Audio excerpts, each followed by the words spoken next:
صل على سيدنا محمد يا رب صل. بسم اللہ الرحمن الرحیم نحمدہ ونصلی علی رسولہ الکریم. سورہ نساء کا پہلا رکوع اور چوتھے پارے کا 12واں رکوع ہمارا چل رہا ہے. اس رکوع کا لفظی ترجمہ بھی ہو چکا، مختصر تفسیر بھی ہو چکی، اور اس رکوع کی 2 ایپیسوڈ تو اس کی تفسیر میں ہی گزرے ہیں. آدھی تفسیر پچھلے سے پچھلے لیکچر میں، اس کے بعد پھر پچھلے لیکچر میں مزید کچھ تفسیر. تو آج کے لیکچر میں بھی اسی رکوع کی مزید تفسیر میں انشاءاللہ کمپلیٹ کروں گا. اور ہم یہاں تک پہنچ چکے تھے کہ فَإِنْ آنَسْتُم مِّنْهُمْ رُشْدًا فَادْفَعُوا إِلَيْهِمْ أَمْوَالَهُمْ کہ یتیموں کا مال ان کے حوالے مت کیا کرو حتیٰ کہ جب بالغ ہو جائیں تو بھی دیکھو کہ اگر وہ سمجھدار ہیں تو ان کا مال ان کے حوالے کرو، اور اگر یعنی مطلب یہ کہ سمجھدار نہیں ہے تو مت دو ان کا مال. اور سمجھداری کی جو آخری عمر ہے وہ میں نے آپ کو بیان کر دی تھی کہ 25 سال ہے. اگر لڑکا سمجھدار نہیں ہوتا تو 25 سال تک آپ اس کا مال روک سکتے ہیں، لیکن 25 سال کے بعد یہ عذر نہیں چلے گا کہ سمجھدار نہیں ہے. بہرحال پھر وہ اس کے حوالے کرنا پڑے گا آپ کو مال. اس سے پہلے کیا کرنا ہے؟ قرآن کہہ رہا ہے وَلَا تَأْكُلُوهَا إِسْرَافًا وَبِدَارًا أَن يَكْبَرُوا. یتیم کے مال کے تم متولی ہو، تمہارے پاس اس کا مال پڑا ہوا ہے، تو اب ایسا نہ کرو کہ بچہ بڑا ہونے کے خوف سے تم جلدی جلدی کھانا شروع کر دو. وَلَا تَأْكُلُوهَا فرمائے اس مال کو مت کھاؤ، اسرافاً حد سے تجاوز کرتے ہوئے، وَبِدَارًا اور جلدی جلدی کرتے ہوئے. یتیم کا مال کھانا بہرحال حد سے تجاوز ہی ہے، اور بدار مبادرہ سے نکلا ہے. مبادرہ کہتے ہیں کہ جلدی جلدی، بدار تو بدارن جلدی جلدی، ان یکبروا کہ کہیں وہ بڑے ہو جائیں. یعنی ظاہر ہے جب بڑے ہو کے سمجھدار ہوں گے پھر بولیں گے ہمارے ابا نے اتنی پراپرٹی چھوڑی تھی یا ہمیں اتنا مال ملا تھا، وہ کہاں ہے بھائی. تو اس خوف سے تم پہلے جلدی جلدی کھانا شروع کر دو کہ بڑے ہو کر سمجھدار ہو کے پھر ہم سے مطالبہ کریں گے. اللہ فرماتے ہیں یہ کام مت کرو. ومن کان غنیا، جو آدمی غنی ہے، جو متولی، جو یتیم کی کفالت کر رہا ہے، وہ اگر خود مالدار ہے، فلیستعفف تو اسے چاہیے کہ بالکل اپنے آپ کو بچا کے رکھے، 1 روپیہ بھی یتیم کے مال میں سے نہ کھائے. ومن کان فقیرا، اور یتیم کی کفالت کرنے والا اگر فقیر ہے، خود غریب ہے، فلیأکل بالمعروف تو وہ یتیم کے مال میں سے معروف طریقے سے کھا سکتا ہے. معروف کا مطلب یہ ہے کہ یہ بطور اجرت کے ہوگا. یعنی آپ نے اگر یتیم بچے کی کفالت کی ہے اور وہ بچہ آپ کی کفالت میں، اور اس بچے کے پاس مال بھی ہے، اور آپ کے پاس آپ اتنے غریب ہیں کہ آپ کھانے پینے کے محتاج ہیں، تو اس کفالت کی اجرت کے طور پر آپ بقدر ضرورت یتیم کے مال میں سے کھا سکتے ہیں، کیونکہ ظاہر ہے آپ اس کی کفالت کر رہے ہیں. تو اسلام نے یہ اجازت دی ہے کہ یتیم کی کفالت کرنے والا اگر خود فقیر ہے اور محتاج ہے تو پھر وہ یتیم کے مال میں سے بقدر ضرورت کھا سکتا ہے. یہ کھانا یہ گویا کفالت کی اجرت کے طور پر ہوگا. یعنی یتیم کی اس کا فائدہ یتیم ہی کو ہے، کیونکہ اگر اس کھانے کی بھی شریعت اجازت نہ دیتی تو وہ کفالت سے ہاتھ کھینچ لیتا. وہ کہتا ہے یار میرے پاس کھانے کو کچھ ہے نہیں اور مجھے اس کے سے بھی کھانے کی شریعت نے پابندی لگا دی ہے، تو پھر بھائی میں نہیں یتیم کو پالتا، مجھے کیونکہ پھر اس کو اور کوئی دوسرے کام کرنے پڑیں گے. تو ایسی شدید مجبوری میں اسلام نے اجازت دی ہے کہ اس یتیم کے مال کو اپنے مال کے ساتھ ملا کر آپ بقدر ضرورت. اب یہ بقدر ضرورت ہر دور میں اس کا معیار مختلف ہے، تو اس لیے علماء کہتے ہیں اگر کسی فقیر آدمی نے، غریب آدمی نے یتیم کو پالا ہوا ہے، بعض دفعہ رشتہ دار ہوتے ہیں، وہ فقیر جو ہے وہ رشتہ دار ہوتا ہے، وہ اچھی طرح سے پال سکتا ہے. اب کسی مالدار کے حوالے اگر یتیم کو کر دیا جائے تو وہ مالدار یتیم کا رشتہ دار نہیں ہوتا، وہ صحیح کفالت نہیں کر سکتا. تو ایسے موقع پہ غریب آدمی کے حوالے کرنا پڑتا ہے یتیم بچے کو. جیسے کسی کا چچا بہت غریب ہے لیکن وہ بھتیجے کی کفالت زیادہ اچھی طریقے سے کرے گا بجائے اس کے کہ آپ کسی مالدار اجنبی کے اس کو حوالے کر دیں. تو ایسے چچا یا ایسا کوئی قریبی رشتہ دار جو خود فقیر ہو اور اس یتیم کی کفالت بھی کر رہا ہو تو پھر اسلام نے اجازت دی ہے کہ کفالت کا کمیشن آپ لے سکتے ہیں. اور کیونکہ یتیم ہی کو آپ فائدہ پہنچا رہے ہیں تو پھر اسی کے مال میں سے آپ بقدر ضرورت لے سکتے ہیں. وہ زیادہ کمیشن اس میں بھی جائز نہیں ہے، بس اتنا جس سے آپ کی کمر سیدھی ہو جائے. فرمایا ومن کان فقیرا فلیأکل بالمعروف فإذا دفعتم الیہم اموالہم، جب یتیموں کو ان کا مال ان کے حوالے کرو، جب وہ بالغ ہو جائیں اور سمجھدار بھی ہو جائیں، تو اللہ فرماتے ہیں جب ان کو ہینڈ اوور کرنے کا ٹائم آئے فاشہدوا علیہم، تو ان پر گواہ بھی بنا دیا کرو. اسلام ہر طرح کے نزاع سے، بدگمانیوں سے آپ کو بچانے کی کوشش کرتا ہے کہ ایسا نہ ہو کہ چپکے سے ان کو پکڑا دیا، کسی کو پتہ ہی نہیں ہے. یعنی جب تک ان کا مال ان کو نہیں پکڑایا تو بھی ان کو بتاتے رہو تمہارا مال ہے، ہم تمہیں دیں گے، اور جب دینے کا ٹائم آئے تو چھپڑ میں جا کے تنہائی میں نہ مت دیا کرو، بلکہ دنیا کو بتاؤ، گواہوں کو بتاؤ کہ بھائی ہم بری و ذمہ ہیں، دیکھو ایک ایک پائی ہم نے ان کے حوالے کر دی، اب کل کوئی ہم سے مطالبہ نہ کرے. ورنہ کیا ہوگا، بعض دفعہ یتیم کہے گا کہ بھئی مال تو بہت زیادہ تھا، انہوں نے دیا تھوڑا ہے، یا یہ بھی کہہ سکتا ہے، اس کی نیت خراب ہو سکتی ہے، وہ یہ کہہ سکتا ہے کہ دیا ہی نہیں ہے مجھے، مکر جائے، یا اور 10 لوگ باتیں بنا سکتے ہیں کہ بچے کو بیوقوف بنایا ہے اس نے. تو اس لیے قرآن کہہ رہا ہے جو ہے نا معاملات کو کلیئر رکھو، صاف رکھو، گواہ بنا کے ان کے سامنے اس کا مال اس کے حوالے کیا کرو. وَكَفَى بِاللَّهِ حَسِيبًا، اور اللہ کافی ہے حساب لینے کے اعتبار سے. یعنی یہ جو ہم تمہیں گواہ بنانے کا حکم دے رہے ہیں یہ دنیا کے لیے، تاکہ لڑائی جھگڑے نہ ہو، بدگمانی نہ ہو، لیکن اصل حساب اللہ آخرت میں لے گا، اس کو تم دھوکہ نہیں دے سکتے، یہ دماغ میں رکھا کرو. آگے اللہ تعالیٰ فرماتے ہیں لِلرِّجَالِ نَصِيبٌ مِّمَّا تَرَكَ الْوَالِدَانِ وَالْأَقْرَبُونَ. عرب میں والدین جو کچھ چھوڑ کر جاتے تھے وراثت میں، لڑکوں کا تو حصہ ہوتا تھا، لڑکیوں کا نہیں ہوتا تھا. تو قرآن نے اس جاہلیت کی رسم کو بھی یہاں منسوخ کیا کہ یتیم چاہے لڑکا ہو یا لڑکی ہو، اس کا باپ جو کچھ چھوڑ کر گیا ہے تو بچہ اور بچی دونوں کا حکم سیم ہے، سب کے مال کی آپ نے حفاظت کرنی ہے، کیونکہ سب کا حصہ ہے اس میں، صرف لڑکوں کا حصہ نہیں ہے. اس لیے اللہ نے فرمایا للرجالی، مردوں کے لیے بھی نصیب حصہ ہے، مما، یہ اصل میں تھا منما، اس مال میں سے، ترک الوالدانی جو والدین چھوڑ کر جائیں، والاقربون یا رشتہ دار چھوڑ کر جائیں،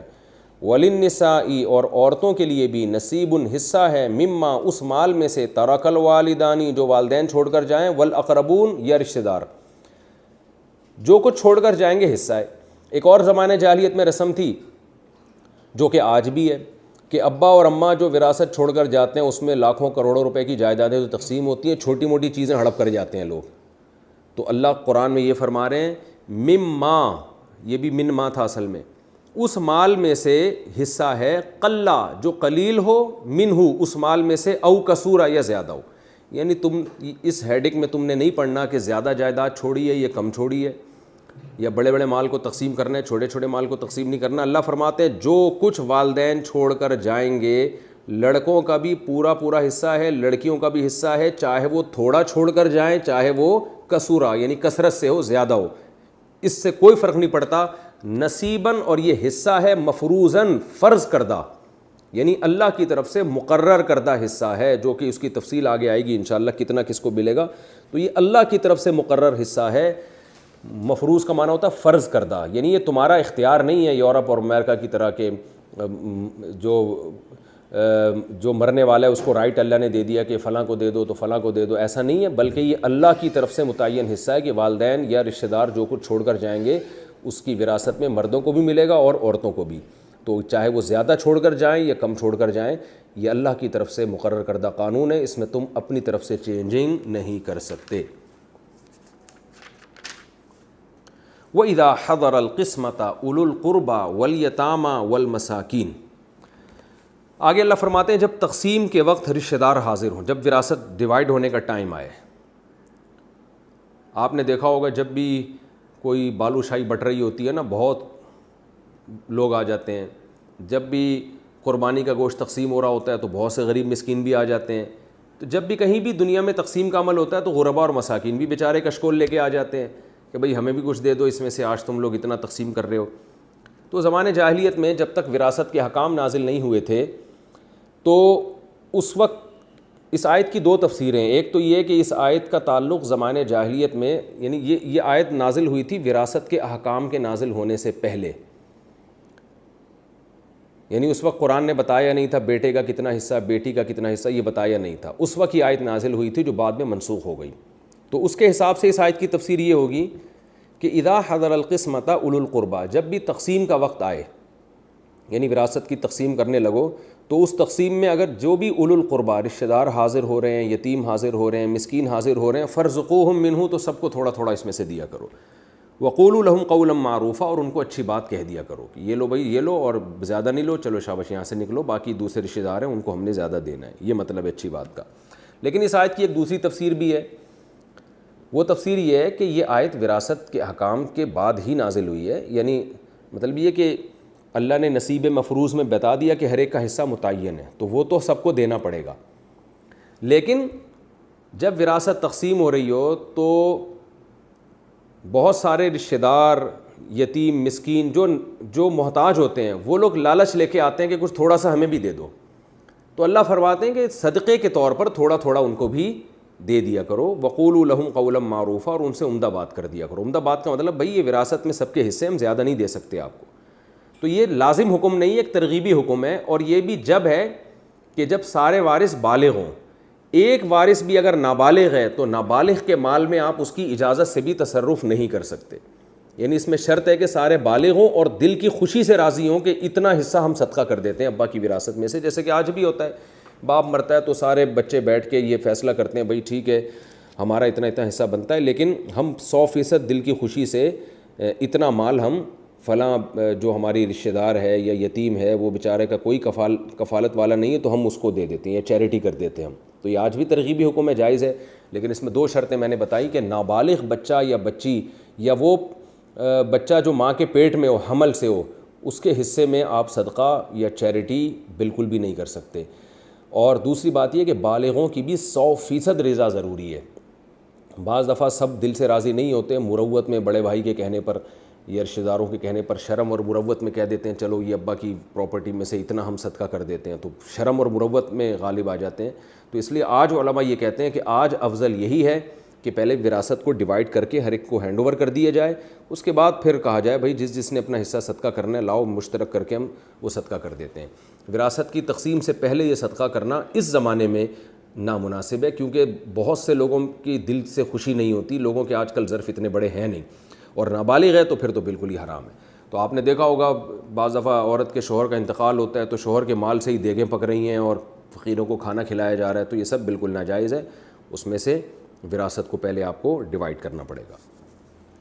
آگے اللہ تعالیٰ فرماتے ہیں وَلْيَخْشَ الَّذِينَ لَوْ تَرَكُوا مِنْ خَلْفِهِمْ ذُرِّيَّةً ضِعَافًا خَافُوا عَلَيْهِمْ، بہت اہم آیت ہے۔ یہ سارے یتیموں کے مال کی حفاظت کے حکام نازل ہوئے ہیں کہ یتیم چاہے لڑکا ہو یا لڑکی ہو، سب کے مال کی حفاظت کرنی ہے، مال کھانا نہیں ہے، ایسا نہیں کرنا کہ یتیم بچی کو سے بالغ ہوتے ہی تم نے نکاح کر لیا اور مہر میں ڈنڈی مار دی، اس کو مہر کم دے دیا، اور یا جو ہے وہ یتیم کا مال اپنے مال کے ساتھ ملا کے مرج کر کے حساب ہی نہیں ہے اس کا مال کتنا تھا تمہارا کتنا تھا، اور ہڑپ کر کے کھانا شروع کر دیا۔ تو یہ بہت سارے احکام اللہ نے یتیم کے مال سے متعلق بیان کیے۔ اب اللہ ان احکام پر ہمیں ابھارنے کے لیے ایک ترغیب کا ایک طریقہ اختیار کیا اللہ تبارک و تعالیٰ نے۔ دیکھیں موٹیویشن کے لیے کبھی فضائل سنائے جاتے ہیں، کبھی وعیدیں سنائی جاتی ہیں کہ نہیں کرو گے تو یہ نقصان ہوگا، تو اللہ تعالیٰ ایک اور انداز سے ہمیں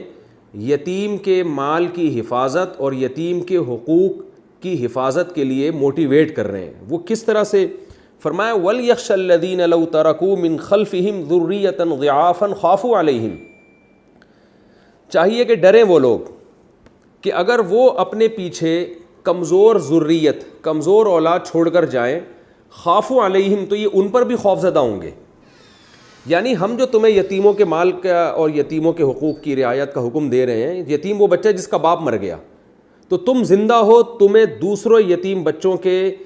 کہ ہم ان کے پر احسان کا تم ہمیں حکم دے رہے ہیں، تم یہ سوچا کرو کہ اگر میں مر جاتا اور میرے چھوٹے چھوٹے بچے ہوتے جو کمزور ہوتے، خافوا علیہم، جن پر تمہیں خوف ہوتا کہ ان بیچاروں کا پتہ نہیں کیا بنے گا، تو تمہیں بھی چاہیے کہ تم ڈرو۔ کیا مطلب؟ کس سے ڈرو؟ دوسروں کے حقوق ضائع کرنے سے۔ یعنی یہ حادثہ آج کسی اور کے ساتھ ہوا ہے کہ وہ جوانی میں دنیا سے چلا گیا اور چھوٹے چھوٹے بچے ہیں اس کے، تو یہ حادثہ تمہارے ساتھ بھی ہو سکتا تھا۔ تو جیسے تم یہ چاہتے ہو کہ میرا بیٹا ہو یا بیٹی ہو، جب میری بچی بالغ ہو تو اس کو اسٹینڈرڈ کا رشتہ ملے، اس کی شادی اچھی جگہ پر ہو، اس کو اسٹینڈرڈ کا مہر ملے، اسی طرح میں جو وراثت چھوڑ کر جاؤں تو میرے بھائی یا میرا بڑا بیٹا اس چھوٹے کے ساتھ ناانصافی نہ کرے،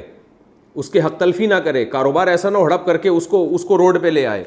تو جیسے تم یہ چاہتے ہو کہ تمہارے کمزور بچوں کا تمہارے مرنے کے بعد خیال کیا جائے، تو تمہیں اس معاملے میں دوسروں کے بچوں کے بارے میں بھی ڈرنا چاہیے۔ بڑا بھائی اگر چھوٹے بھائی کی وراثت کھا رہا ہے تو سوچے کل تمہاری بھی اولاد ہوگی، تم اگر مر گئے تو تم چاہو گے کہ تمہارا بڑا بیٹا تمہارے چھوٹے بیٹے یا چھوٹی بیٹی کے ساتھ ناانصافی کرے؟ چچا اگر بھتیجے کے مال کو کھا رہا ہے تو یہ سوچے چچا کہ میں بھی تو مر سکتا ہوں، کیا میں یہ گوارا کروں گا کہ میرا بھائی میرے بچوں کے ساتھ اس طرح کا سلوک کرے؟ قرآن موٹیویٹ کر رہا ہے اہل اسلام کو کہ دوسروں کے یتیم بچوں کے ساتھ وہی سلوک کرو جو تم یہ چاہتے ہو کہ تمہارے مرنے کے بعد تمہارے بچوں کے ساتھ سلوک ہو۔ فرمایا فَلْيَتَّقُوا اللَّهَ، پس انہیں چاہیے کہ اللہ سے ڈریں، وَلْيَقُولُوا قَوْلًا سَدِيدًا، اور ہمیشہ درست بات کیا کریں، یعنی وہ بات کیا کریں جس سے یتیم کی حق تلفی نہ ہو رہی ہو بلکہ یتیم کی حفاظت ہو رہی ہو۔ آگے اللہ نے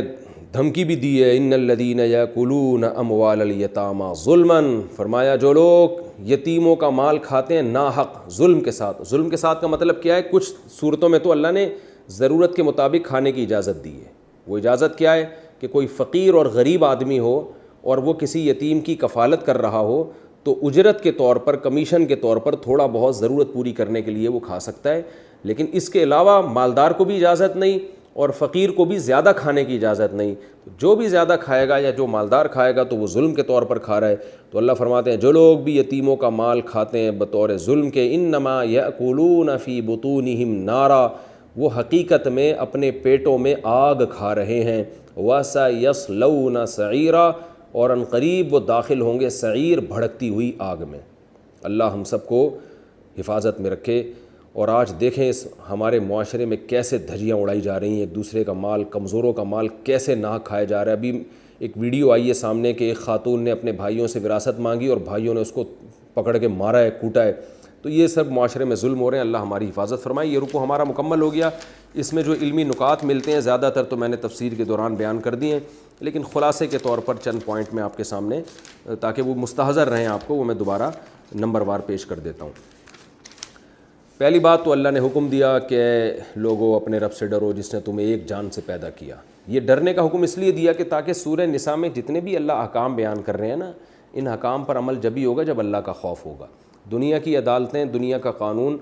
ہر جگہ مؤثر نہیں ہوتا، اس سے چھپا بھی جا سکتا ہے، ججوں کو خریدا بھی جا سکتا ہے۔ جب تک اللہ کے وجود پر، اللہ کی توحید پر ایمان نہیں ہوگا اور دل میں اللہ کا خوف نہیں ہوگا کہ انتقام کا ایک دن آنے والا ہے، اس وقت تک انسان کسی کے حقوق ادا نہیں کرے گا۔ ہمیں معلوم ہے، ہم نے ایسے بزرگوں کو دیکھا ہے کہ وہ دوسروں سے اپنا حق لینے میں اتنے ٹینشن میں نہیں ہوتے تھے جتنا حق دینے میں۔ خدا آپ صلی اللہ علیہ وسلم کی ایک رات نیند اڑ گئی، ایک درہم رکھا ہوا تھا صدقے کا، آپ کو یہ خوف تھا کہ کہیں میں دنیا سے چلا نہ جاؤں اور یہ امانت میں خیانت نہ ہو جائے۔ تو ہم نے اکابر کو بھی دیکھا ہے، اپنے بزرگوں کو بھی دیکھا ہے کہ کسی کے پیسے ان کے ذمے ہوں تو ان کو ٹینشن سے نیند نہیں آتی تھی کہ ہماری موت واقع نہ ہو جائے اور یہ حق ضائع نہ ہو جائے۔ تو آج آپ دیکھ لیں کس طرح سے ہم ہڑپ کر رہے ہیں لوگوں کے مال۔ اور دوسرا حکم اس میں ہمیں اللہ نے یتیم کے مال کے بارے میں دیا، آتوا الیتامی اموالہم ولا تتبدلوا الخبیث بالطیب۔ جب جائیداد تقسیم ہو یا یتیم کا مال ہو تو اچھی آپ پراپرٹی خود رکھ لی، خراب والی اس کو دے دی، یہ بھی ہوتا ہے۔ اکثر دیکھا گیا ہے جب ابا کے انتقال کے بعد وراثت تقسیم ہو رہی ہوتی ہے نا، تو اس میں اب تقسیم ہو رہی بھئی یہ 2 دکان منجلے کو دے دی جائے، یہ والی دکان بڑے بھائی کو دے دی جائے، یہ ہمشیرہ صاحبہ کو دے دی جائے، تو اس میں جو سب سے کمزور ہوتا ہے اس کو سب سے تھگا ہوا مال پکڑا رہے ہوتے ہیں، کیونکہ وہ بچہ ہے، اس کو کیا پتہ۔ تو معاشرے میں یہ ظلم بڑے بھائیوں کی طرف سے، سب کو میں بدگمان نہیں کرنا اپنے بڑے بھائیوں سے، یہ غلط ہے، لیکن جہاں ہوتا ہے تو وہاں اکثر بڑے بھائی ہی ظلم کر رہا ہوتا ہے کہ وہ اچھا دوسروں کو دے دیتا، خود رکھ لیتا ہے، اور خراب وہ پراپرٹی جس کی ویلیو ابھی بڑھنے والی ہے وہ ان کے پاس آ گئی محترم کے، اور وہ پراپرٹی جس کا پتہ ہے ابھی ویلیو نہیں بڑھے گی وہ کمزور کو دے دی یا وہ لڑکیوں کو دے دی۔ تو یہ ظلم بہت خطرناک ہے۔ قرآن نے لا تتبدلوا الخبیث بالطیب کے ذریعے اس ظلم سے منع کیا ہے۔ اور اس میں اللہ تعالیٰ نے یہ بھی حکم دیا کہ یتیم بچی کے ساتھ جب شادی ہوگی تو مہر پورا دیا جائے گا۔ اس سے ہمیں ایک اصول پتہ چلتا ہے، کسی عورت کی کمزوری سے ناجائز فائدہ مت اٹھاؤ۔ آج یہ بھی معاشرے میں بہت ہو رہا ہے، اس سے بھی ہمیں بچنا چاہیے۔ اور اس میں اللہ نے ہمیں 4 شادیوں کی معذرت کے ساتھ ترغیب بھی دی ہے کہ ما طاب لکم من النساء، کہ تمہیں کسی پہ ظلم کرنے کی کیا ضرورت ہے، تمہارے رب نے تمہیں اجازت دی ہے، ما طاب لکم، جو بھی عورتیں تمہیں پسند آئیں، 2 3 4 ان میں سے کسی سے بھی نکاح کر سکتے ہو۔ ہاں عدل ضروری ہے، جہاں برابری ہے وہاں برابری کرنی پڑے گی، جہاں بیسک حقوق ہیں وہاں ان کے بیسک حقوق ادا کرنے پڑیں گے۔ اگر اس کا ارادہ ہی نہیں ہے یا تمہارے اندر تم کر ہی نہیں سکتے یہ کام، تو پھر مت کرو، پھر ایک پر اکتفا کرو یا باندیوں پر اکتفا کرو۔ تو یہ اسلام نے اجازت دی ہے، اور فقہا نے لکھا ہے کہ افضل یہی ہے کہ مرد 2 یا 3 یا 4 شادیاں کرے، کیونکہ صحیح بخاری میں ہے، عبداللہ بن عباس کا ارشاد ہے، تزوجوا فإن خیر هذه الامة اکثرهم نساء، نکاح کرو اس لیے کہ اس امت میں بہتر وہ ہے جس کی بیویاں زیادہ ہیں، یعنی اس امت میں اللہ نے اس کو دوسروں پہ زیادہ فضیلت دی ہے، لیکن بہرحال حقوق ادا کرنے۔ باقی اس کی تفصیلات آپ کتابوں میں مل جائیں گی، بیانات میں آپ سنتے رہتے ہیں۔ اور ہمیں اس میں مہر کی اہمیت پتہ چلتی ہے کہ مہر، عورت کی رضا کے بغیر آپ مہر کھا نہیں سکتے، پورا مہر اس کو دینا پڑے گا۔ اور اس میں یہ بھی ہے کہ بیوی دل سے معاف کر دے تو بھی ٹھیک ہے، اس میں پھر وہم میں جانے کی ضرورت نہیں ہے۔ اور اس آیت میں ایک علمی نقطہ یہ بھی پتہ چلتا ہے جو قرآن کہہ رہا ہے وَابْتَلُوا الْيَتَامَىٰ حَتَّىٰ إِذَا بَلَغُوا النِّكَاحَ، یتیموں کو آزماؤ جب وہ نکاح کی عمر کو پہنچ جائیں، تو اگر وہ سمجھدار ہو جائیں تو ان کے پیسے ان کو دو، سمجھدار نہیں ہیں تو نہ دو۔ اس سے پتہ چلتا ہے کہ بالغ ہونے کے بعد نکاح کی عمر کو تو پہنچ ہی جائیں گے وہ، یعنی قرآن بلوغت کو نکاح کی عمر کے پہنچنے سے تعبیر کر رہا ہے۔ تو پیسوں کے لین دین میں تو قرآن کہہ رہا ہے سمجھدار ہیں تو دو، نہیں ہیں تو نہیں دو۔ نکاح کی عمر کو پہنچنا تو قرآن کہہ رہا ہے بالغ ہو گئے تو نکاح کی عمر کو تو پہنچ ہی گئے، یعنی نکاح تو اب کرانا ہی پڑے گا ان کا۔ یہ بہت اہم ٹیکنیکل پوائنٹ کی بات ہے کہ نکاح کے لیے سمجھداری شرط نہیں ہے، پیسوں کے لین دین کے لیے سمجھداری شرط ہے۔ کیوں؟ اس لیے کہ نکاح جو ہے نا آپ کی فزیکل باڈی کی فزیکل ریکوائرمنٹ ہے وہ، جیسے بھوک جب آپ کو لگتی ہے تو آپ عقل مند ہیں یا بے وقوف ہیں، کھانا آپ کو کھانا پڑے گا۔ تو جب بھی کوئی لڑکا ہے وہ بالغ ہوگا تو اس میں عورت کی حاجت پیدا ہوگی، تو اس کو بیوی چاہیے، اگر نہیں ملے گی تو وہ صحت بھی خراب کرے گا اور معاشرے میں وہ غیر اخلاقی حرکتیں بھی کرے گا وہ۔ اس طرح لڑکی جب بالغ ہو جاتی ہے تو اس کو مرد چاہیے، اس کو شوہر چاہیے، اس کی باڈی کی ریکوائرمنٹ ہے۔ اس لیے قرآن کہہ رہا ہے کہ جب وہ نکاح کی عمر کو پہنچ جائیں، یعنی جب بالغ ہو گئے تو گویا نکاح کی عمر کو تو پہنچ گئے، ہاں مالی تصرفات کی عمر کو ابھی نہیں پہنچے ہیں، اس میں دیکھو اگر پہنچے ہیں تو دے دو پیسہ ان کو، اگر نہیں پہنچے تو تھوڑا ڈیلے کر دو۔ تو یہ بھی ایک بہت بڑا فرق ہے۔ ہمارے یہاں کہتے ہیں بچہ جب تک سمجھدار نہیں ہوگا ہم اس کی شادی نہیں کریں گے، ایسا نہیں ہے۔ شادی کریں تو شادی کے معاملے میں سمجھداری اس میں شادی کے بعد ہی پیدا ہوگی، میچور وہ نکاح کے بعد ہی ہوگا نکاح کے معاملات میں۔ البتہ یہ ضرور ہے کہ ماں باپ پر یہ لازم نہیں ہے کہ بچے کی شادی اپنے خرچے پہ کریں۔ وہ بچہ اگر بالغ ہے اور اس کے پاس وراثت کا اتنا مال ہے کہ وہ الگ گھر لے کے بیوی کو رکھ سکتا ہے اور اس کا نفقہ اٹھا سکتا ہے، تو بچے کو نکاح کی پھر ماں باپ کو اجازت نہیں ہے کہ بچے کو نکاح سے روکیں، یا اس کے اولیاء کو اجازت نہیں ہے۔ لیکن اگر بچہ کے پاس اتنا پیسہ ہی نہیں ہے کہ وہ نکاح کرے یا مہر دے سکتا ہو، یا وہ کہ وہ الگ گھر لے کے دے سکتا ہو، وہ باپ ہی کے ساتھ اپنی بیوی کو رکھے گا، تو پھر باپ پر وہ زبردستی بوجھ نہیں ڈال سکتا کہ میری باپ اس کی شادی کرائے، کیونکہ باپ پر بالغ بچے کا خرچہ لازم نہیں ہے تو اس کی بیوی کا خرچہ کہاں سے لازم ہوگا۔ ہاں البتہ شریعت میں ترغیب یہ ہے کہ اگر بچہ سمجھدار ہے تو باپ اگر اپنے خرچے پہ کر لے تو بہت اچھی بات ہے، لیکن ضروری نہیں ہے باپ کے ذمہ۔ البتہ بچہ مالدار ہے، اس کے پاس وراثت کا اتنا مال ہے، یا وہ کہیں جاب کر رہا ہے بالغ ہونے کے بعد، یا کہیں سے بھی اس کے پاس اتنا گزارا ہے کہ وہ بیوی کو الگ گھر لے کے دے سکتا ہے اور اس کا نفقہ اٹھا سکتا ہے، تو پھر کسی کو بھی بچے کو نکاح سے روکنے کی شرعاً اجازت نہیں ہے۔ بچے کو اجازت ہے کہ وہ نکاح کر لے۔ آپ یہ کہہ سکتے ہیں کہ وہ ابھی ناسمجھ ہے، بیوی کے حقوق کیسے کرے گا؟ تو بھائی یہ جو جہاں وہ نکاح کا پیغام بھیجے گا وہ یہ فیصلہ کریں گے کہ یہ ہماری بچی کے حقوق ادا کر سکتا ہے کہ نہیں کر سکتا، یہ ان کے اوپر رکھا ہے۔ اگر وہ سمجھتے ہیں نہیں کر سکتے تو وہ ہاں نہ کریں، یعنی اس کے لیے نکاح کرنا جائز ہے، لیکن سامنے والی پارٹی کے لیے تو لازم نہیں ہے کہ جہاں بھی یہ پیغام بھیجے تو وہ بھی ہاں کریں، وہ نہ کریں، وہ ان کا ہیڈک ہے۔ تو بچے کو کوئی اور زبردستی روک نہیں سکتا نکاح سے، یہ خوب اچھی طرح سمجھ لیں۔ کوئی رشتہ ہی نہ دے وہ ایک الگ بات ہے۔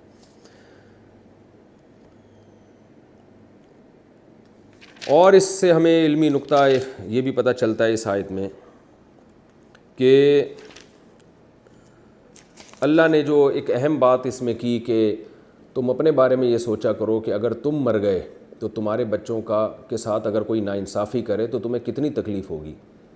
تو اسی طرح دوسروں کے بچوں کے ساتھ بھی ناانصافی مت کرو۔ تو یہ اصول صرف بچوں کے بارے میں نہیں، ہر ایک کے بارے میں۔ آپ نکاح کر کے اپنی بیوی پہ ظلم کر رہے ہیں، تو آپ کی بیوی کسی کی بیٹی بھی ہے، تو آپ یہ سوچیں کہ آپ کی بیٹی کے ساتھ بھی سسرال میں اگر یہ سلوک ہو تو آپ برداشت کر لیں گے؟ تو یعنی ایک قرآن نے ایک اصول بیان کیا ہے کہ ہر ایک کو اپنے اوپر رکھ کے سوچو۔ آپ اپنے کوئی بھی اپنے ریلیٹیو کے ساتھ ناانصافی کر رہے ہیں یا کسی اجنبی کے ساتھ ناانصافی کر رہے ہیں تو آپ یہ چاہیں گے کہ وہی ناانصافی آپ کے ساتھ ہو. ایک صاحب مجھے کہنے لگے کہ اس زمانے میں جھوٹ بول کے مال بیچنا ضروری ہے, اس کے بغیر مال بکتا نہیں ہے تو مجبوری ہے. میں نے کہا ٹھیک ہے, پھر جیسے آپ کے لیے جائز ہے جھوٹ بول کے مال بیچیں اس دلیل کی بیس پر, تو پھر دوسرے کے لیے بھی جائز ہوگا آپ کو بیوقوف بنا کے مال بیچے. تو اگر کوئی آپ کو جھوٹ بول کے دھوکہ دے کے کوئی چیز آپ کو پہنا دے تو پھر آپ کو اس پر اعتراض نہیں ہونا چاہیے. تو کہہ رہے نہیں میں تو ایسا برداشت نہیں کر سکتا کہ کوئی مجھے دھوکہ دے. تو میں نے کہا جو اپنے لیے اصول ہے وہی دوسروں کے لیے بھی ہونا چاہیے کہ آپ تو ابھی یہ کہہ رہے ہیں, دلائل دے رہے ہیں کہ جھوٹ بولے بغیر تجارت ہوتی نہیں ہے, تو پھر دوسرے کو بھی اجازت دو کہ وہ بھی آپ کے سامنے سارا دن جھوٹ بولا کرے. تو یہی اصول یعنی صرف یہ اولاد کے بارے میں نہیں ہے, یہ اصول ہر ایک کے بارے میں ہے کہ جو کام آپ اپنے لیے برداشت نہیں کرتے وہ آپ دوسروں پر بھی وہ زیادتی نہ کریں. یہ ہمارا رکوع الحمدللہ کمپلیٹ ہو گیا. اب ہم انشاءاللہ آگے چلتے ہیں. سورہ نساء کا رکوع نمبر 2 اور چوتھے پارے کا رکوع نمبر 13. حسب معمول سب سے پہلے اس رکوع کا لفظی ترجمہ ہوگا مختصر گرامر کے ساتھ, پھر انشاءاللہ اس کی تفسیر ہوگی اور پھر جو ہمیں علمی نکات ملتے ہیں. تو لفظی ترجمہ ہم چلتے ہیں پہلے. بسم اللہ الرحمن الرحیم. یوصیکم اللہ فی اولادکم. اوصا یوصی ایصاء, اکرم یکرم اکرامن کی طرح. اس کا معنی ہوتا ہے وصیت کرنا. وصیت کرتا ہے اللہ تعالیٰ تمہیں فی اولادکم, تمہاری اولاد کے معاملے میں. وہ کیا وصیت ہے؟ للذکری, لڑکے کے لیے, مثل حظ الانثیین, انثیٰ کہتے ہیں عورت کو, لڑکی کو, انثیین دو لڑکیاں, حظ کہتے ہیں نصیب کو. اللہ فرماتے ہیں للذکری, لڑکے کے لیے ہے, مثل حظ الانثیین, دو لڑکیوں کے نصیب کے مثل, یعنی دو لڑکیوں کو جتنا حصہ ملے گا ایک لڑکے کو اتنا ملے گا, یعنی لڑکے کا حصہ دو لڑکیوں کے برابر ہے. فَإِن كُنَّا, پس اگر ہوں وہ, کانا یکونو کا معنی ہونا, کننا اصل میں تھا کوننا ضربنا کی طرح. اگر ہوں وہ یعنی وہ بیٹیاں جو ہیں وہ یعنی وہ جو اولاد ہو وہ نساءً صرف لڑکیاں ہی ہوں, بیٹا تمہاری اولاد میں ہے ہی نہیں, اگر ہوں وہ صرف لڑکیاں, فوق اثنتین, اور دو سے زیادہ ہوں, دو سے اوپر ہوں, فلہن, تو ان لڑکیوں کے لیے ہے ثلثا ما ترک. ماں سے مراد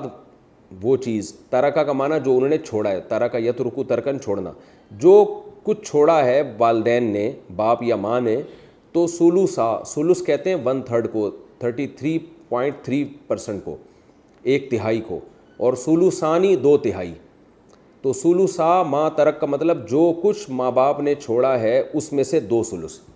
یعنی آیت کا مطلب کیا ہوا کہ اللہ تمہیں اولاد کے بارے میں نصیحت کرتا ہے, لڑکے کو ملے گا لڑکیوں کی نسبت 2 لڑکیوں کے برابر, ایک لڑکے کا حصہ ہے. فَإِن كُنَّ نِسَاءً, لیکن اگر وہ اولاد ساری عورتیں ہی ہیں, لڑکا کوئی بھی نہیں ہے, اور وہ لڑکیاں 2 سے زیادہ لڑکیاں ہیں, فَلَهُنَّ ثُلُثَا مَا تَرَكَ, تو والدین نے جو کچھ چھوڑا ہے اس میں سے ان کے لیے 2/3 ہے, یعنی 66.6% ان لڑکیوں میں برابر ڈیوائڈ کر دیا جائے گا. وَإِن كَانَتْ وَاحِدَةً, اور اگر وہ ایک لڑکی ہو, یعنی ماں باپ نے صرف ایک بیٹی چھوڑی ہے, ایک ہی بیٹی ہے, نہ بیٹا ہے نہ ایک سے زیادہ بیٹیاں ہیں, فَلَهَن نِصْفُ, تو اس لڑکی کے لیے نصف ہے. نصف کہتے ہیں آدھی کو, یعنی جتنا ماں باپ چھوڑ کر جائیں گے اس میں سے 50% اس اکیلی بیٹی کو دیا جائے گا, باقی 50% دوسرے ورثہ میں. آگے اللہ فرماتے ہیں وَلِي أَبَوَيْهِ, لی کا معنی لیے, ابوئی, اب اصل میں ابا کو کہتے ہیں, اب, اور ابوین 2 ابا, اور ابوئی ہی اس شخص کے 2 ابا. تو لفظی ترجمہ تو یہی ہوگا, لیکن اس کو کہتے ہیں صنعت تغلیب, یعنی ماں الگ ہے باپ الگ ہے تو 2 افراد ہو گئے نا. یہ اس کی مثال ہے جیسے ہم کہتے ہیں والدین. اب دیکھیں والد تو ابا کو کہتے ہیں نا, اور والدین 2 ابا, تو 2 ابا نہیں, اصل میں ایک ابا ایک اماں.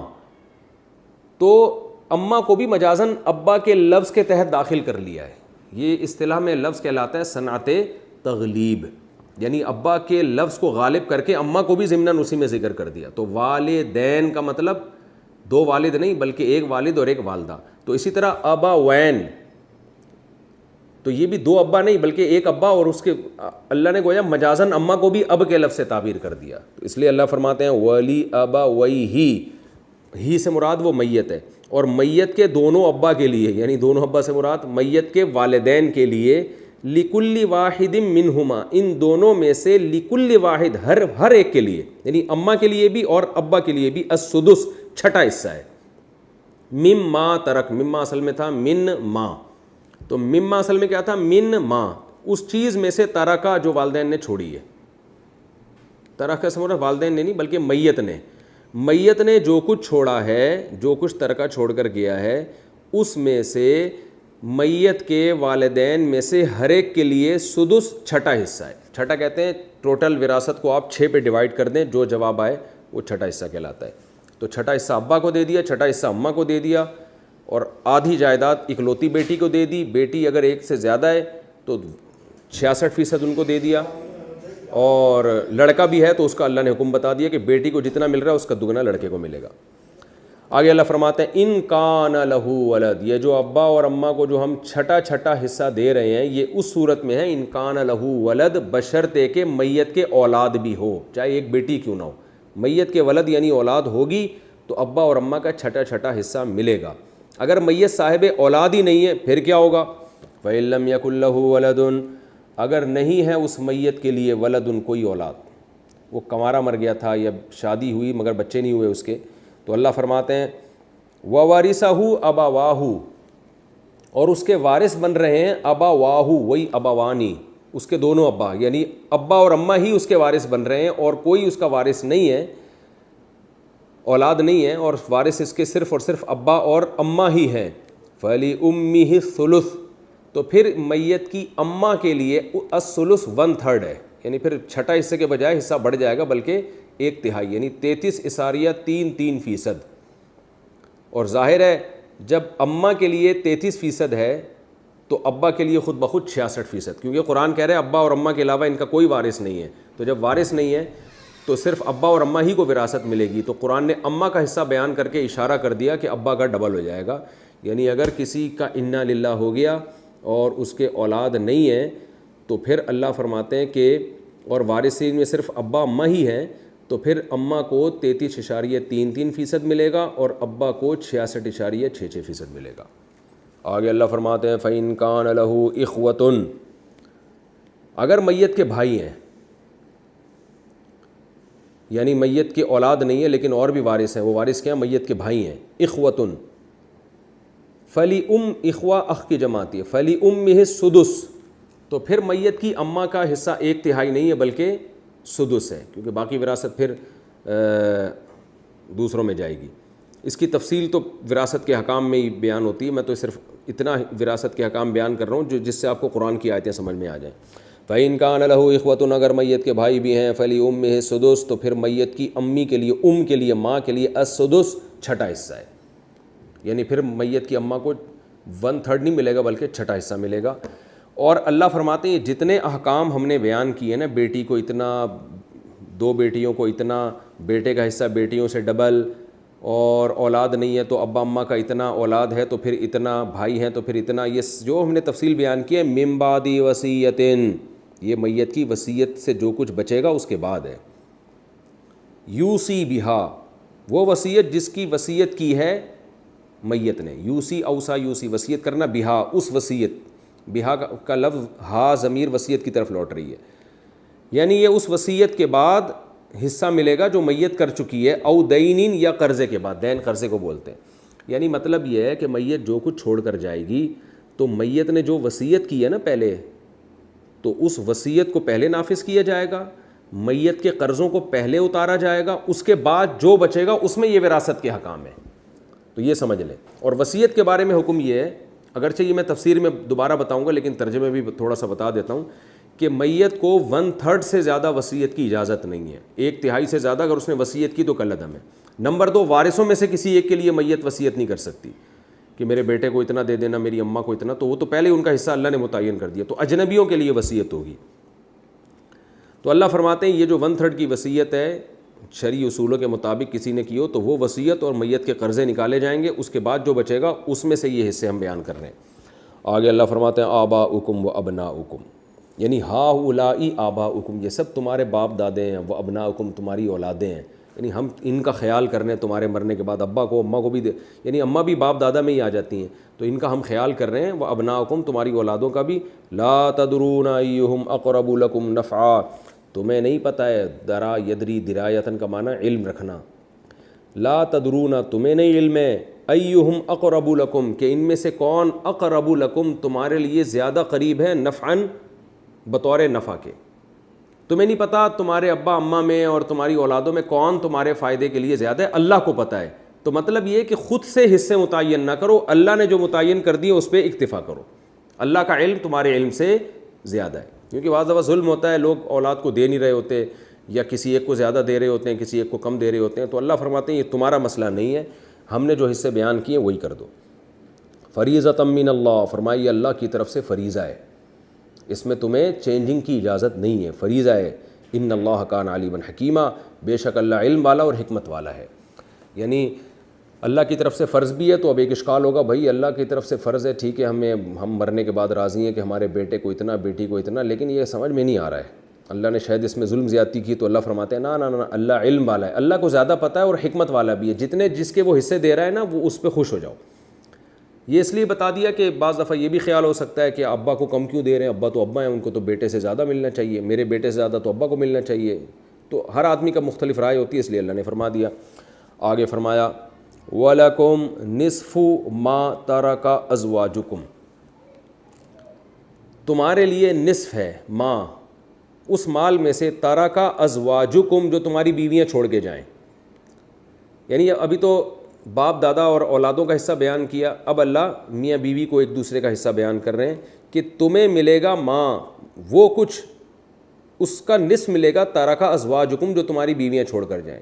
یعنی بیوی کا اگر انتقال ہو گیا تو جو کچھ وہ چھوڑ کر گئی ہے اس میں سے شوہر کو آدھا شوہر کا ہوگا، آدھا بیوی کے باقی وارثوں کا ہوگا۔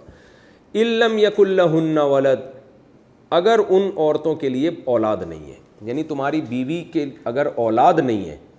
چاہے وہ تم سے ہو یا کسی اور شوہر سے ہو، اگر اولاد اس کے نہیں ہے تو جو کچھ تمہاری بیوی چھوڑ کر جائے گی اس میں اس کی وراثت میں سے آدھی وراثت تمہاری ہوگی۔ فَإِن كَانَ لَهُنَّ وَلَدٌ، اور اگر ان عورتوں کے لیے یعنی تمہاری بیویوں کے لیے اولاد بھی ہے، چاہے ایک بیٹی ہی کیوں نہ ہو، فَلَكُمُ الرُّبُعُ، تو تمہیں پھر 1/4 ملے گا، 25% ملے گا، 50% نہیں ملے گا، مما اس مال میں سے، ترکنا جو تمہاری عورتیں چھوڑ کر جائیں گی، من بعد وصیت، لیکن یہاں بھی قاعدہ یہ ہے کہ اس وصیت کے بعد یوسینا بہا، یوسینا یکرمنا کی طرح، یضربنا کی طرح، جو ان عورتوں نے وصیتیں کی ہیں ان وصیتوں کو پہلے پورا کیا جائے گا 1/3 کے اندر اندر، اور پھر اس کے بعد جو بچے گا اس میں سے آدھے اور 25% کی بات ہو رہی ہے، او دینین، یا قرضے کے بعد، یعنی بیویوں پہ جو قرضہ تھا وہ پہلے نکالا جائے گا۔ آگے اللہ عورت کا حق بیان کر رہے ہیں، وَلَهُنَّ الرُّبُعُ، اور ان عورتوں کے لیے چوتھائی ہے، ربع کہتے ہیں 1/4، 25% ہے، مما ترکتم، جو کچھ تم چھوڑ کر جاؤ، جو تم نے ترکتم، تم نے چھوڑا ہے، إِن لَّمْ يَكُن لَّكُمْ وَلَدٌ، اگر تمہارے اولاد نہیں ہے، چاہے اس بیوی سے ہو یا کسی اور بیوی سے، اگر تم صاحب اولاد نہیں ہو، تمہارا انا للہ ہوتا ہے، تمہارا انتقال ہوتا ہے، تو تمہاری وراثت میں سے، ٹوٹل میں سے وصیت اور دین نکالنے کے بعد 25% تمہاری بیوی کا ہے۔ فَإِن كَانَ لَكُمْ وَلَدٌ، اور اگر تمہارے اولاد ہے، فَلَهُنَّ الثُّمُنُ، ثمن ثمان سے نکلا ہے، تو پھر ان کے لیے ثمن ہے، 8واں حصہ ہے، 12.5% ہے، مما ترکتم، اس وراثت میں سے جو تم نے چھوڑی ہے، من بعد وصیت،